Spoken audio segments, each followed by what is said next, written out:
E o preço do petróleo disparou ainda mais, já ultrapassou os US$ 100 o barril. Na madrugada, o WTI, que é referência nos Estados Unidos, e o Brent, referência global, quase bateram os US$ 120 o barril. Isso em meio à guerra do Oriente Médio, que entra já na segunda semana sem qualquer sinal de trégua. Já as bolsas de valores desabaram nesta segunda-feira. Os mercados asiáticos ampliaram as perdas registradas na semana passada. Mesmo cenário para o Ibovespa, principal índice da Bolsa Brasileira, que começou de em queda. Quem chega para analisar esse cenário é o economista Miguel Daúde. Oi, Daúde, boa tarde, seja sempre muito bem-vindo. Obrigado, Kelly. Boa tarde a você e boa tarde a todos. Pois é, a gente vinha acompanhando na semana passada o aumento do preço do petróleo. Tinha sido um aumento que não assustou tanto, porque o preço do barril estava um pouco abaixo. A gente até chegou a comentar isso aqui no Conexão. Mas agora, durante a madrugada, bateu os US$ 119. Era esperado? Bom, o mercado precificava que isso pudesse acontecer, mas não na velocidade que aconteceu, né? Mas o que levou o petróleo nessa madrugada a ter essa escalada? Agora voltou um pouco, mas está ali beirando os US$ 100 o barril, que é muito. Os países produtores, principalmente a Arábia Saudita, né, ali na região que utilizam, né, para escoar o seu petróleo pelo Golfo de Hormuz, não tem mais onde armazenar petróleo, porque não está conseguindo tirar o petróleo de lá, então ela resolveu diminuir a produção de petróleo e assim em outros países, fora aqueles que não têm condições de tirar o petróleo. E isso acabou levando, né, a essa loucura que foi o preço do petróleo, que chegou a subir 30%. Agora está aí na casa dos 10%, 8%, 9%, oscilando ali. Mas qual é o grande problema hoje do Brasil? Nós estávamos falando, nós vimos aí a CNA dizer, olha, vamos misturar mais biodiesel para que a gente possa ter um combustível mais em conta, né? Mas, na realidade, vamos pensar o seguinte, cara. Quanto que o Brasil produz petróleo? O Brasil produz petróleo hoje, no final do ano passado e começo desse ano, ele aumentou a produção a quase 4 milhões de barris por dia, né? Mas se a gente for fazer uma média, portanto, 12 meses, chegaria aí a 3 milhões e 600, 3 milhões e 700 mil barris por dia. Agora, olhem, né, nossos amigos e amigos, prestem atenção. De todo esse petróleo, nós só conseguimos refinar 2 milhões de barris. 2 milhões. Hoje, o petróleo para o Brasil, ele não custa mais, para a Petrobras, perdão, não custa mais de $30. Para você tirar um petróleo do pré-sal é $6 o custo. Aí, quando você incorpora investimento, royalty e tributação, chega a $30. E hoje o petróleo, a Petrobras vende esse diferencial que ela não consegue exportar, processar aqui, perdão, refinar, ela vende por $100. Então, o lucro da Petrobras, nós vimos aí, foi uma coisa absurda, né? Agora, só que a Petrobras adota uma política de majorar o preço dos combustíveis de acordo com o preço internacional, que ela está segurando, né? Essa decisão da Petrobras já tem uma defasagem, né, de 50% no diesel.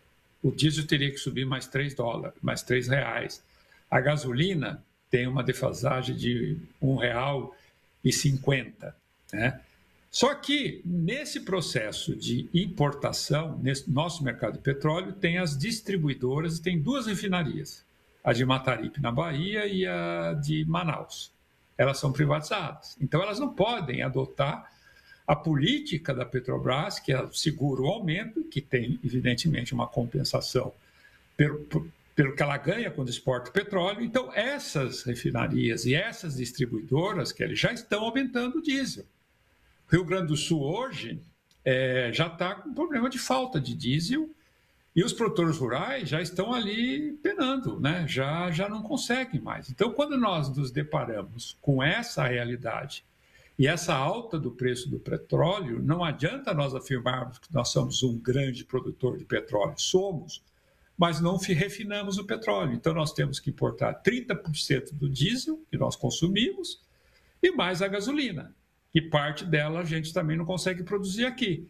Então, quando você tem esse cenário que nós temos, é muito difícil você evitar que o preço do petróleo não contamine a nossa economia. Aí ele vem pelo canal da inflação, ele vem pelo canal, agora hoje, por exemplo, o agronegócio enfrenta grandes problemas de logística, que está aumentando muito o custo da produção de proteína animal, principalmente para aquela região, que você já tem dificuldade de container, você tem uma série de problemas que acabam contaminando. Então, essa situação, ela nos atinge, e quanto mais ela dura, que vai durar, né, eu também gostaria, sempre alertei isso, o Irã não vai ceder. O Irã não vai ceder. Quem vai ter que ceder seria os Estados Unidos e Israel. Agora, se eles não cederem, o mundo todo vai encontrar dificuldade. Imagina o Brasil, já as recuperações judiciais do campo estão aumentando muito. O endividamento, taxa de juros, dinheiro difícil, né, para você emprestar para atividade econômica.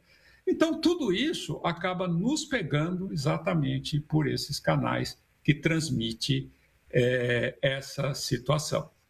Desculpa, eu falei demais. Não, imagina, a análise perfeita. Agora, é o seguinte, Miguel, para o Brasil mudar essa situação, é necessário investimento de longo prazo, isso passa por licenças e tantas coisas mais. Então, veja, não é uma coisa que a gente resolve da noite para o dia. E tem um outro ponto. Lembra aqui que quando estourou a guerra entre Rússia e Ucrânia, não é a primeira vez que eu falo isso aqui no Conexão, mas é porque é um número impressionante. Você vai se lembrar também, o preço do barril chegou a $143. Será que a gente pode passar ainda por esse cenário, ou seja, o preço do petróleo aumentar ainda mais? Olha, eu espero que não.